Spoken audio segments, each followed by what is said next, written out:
walk in, get situated. My name is Sarah Gorton, and I attend Story Church.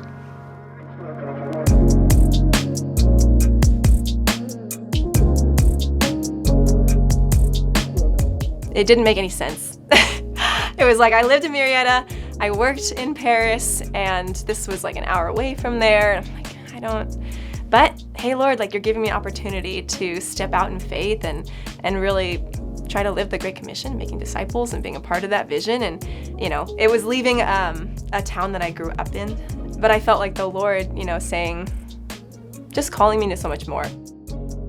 We're in Rancho Cucamonga, California. We planted in October 2019, and it's been a wild ride. It's been neat to see how God has both provided for our church. As a pastor, I've been able to walk with people through tragedy, through suffering, through family turmoil, through financial stress and strain, and get to see how God is building his church, how he is meeting people's needs, and how he is not just using us as me as a pastor, us as a church staff, but he's been the one that's been loving people and caring for them and providing for them and protecting them. And I think the word that comes to mind when I think about this last year, which really the entirety of our existence, but especially since the lockdown and everything else happened, has just been provision. Yeah, for me, I've had some just difficulties in my family the last year.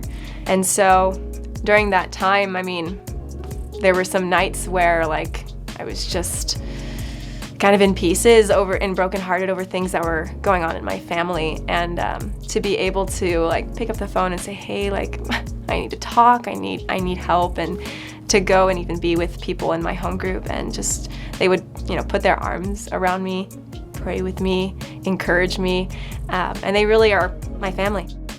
If I had not come to Story, I would be kind of in the same place that I was, and maybe kind of comfortable little bubble. I would have missed out on so many relationships that I get to experience now at Story. I would have missed out on growing as a Christian and learning how to trust the Lord more and more with things that seem so scary.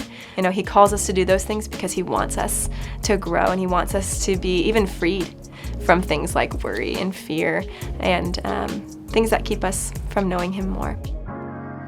I think church planting is just a natural really progression out of what it means to follow Jesus, which is to take risks for him, to be able to, it's really a willingness to sacrifice, and all of us are called to do that as believers. And some of us are called to be missionaries, some of us are called to plant churches, but every believer is called to look at their life, their finances, their time, their priorities, everything that God's entrusted to them, and to consider, what should I do with this? How should I leverage these things for his kingdom?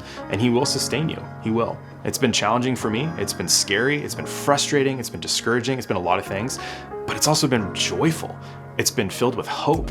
It's been an opportunity to see God do things that I've never seen him do before, and to use me, a broken person, a broken, imperfect person, to participate and to be a part of that, and to see the story of the gospel go forth to the ends of the earth. And so it's like the disciples who were called out of their workplaces, out of their families, and Jesus said, I want you to come and follow me.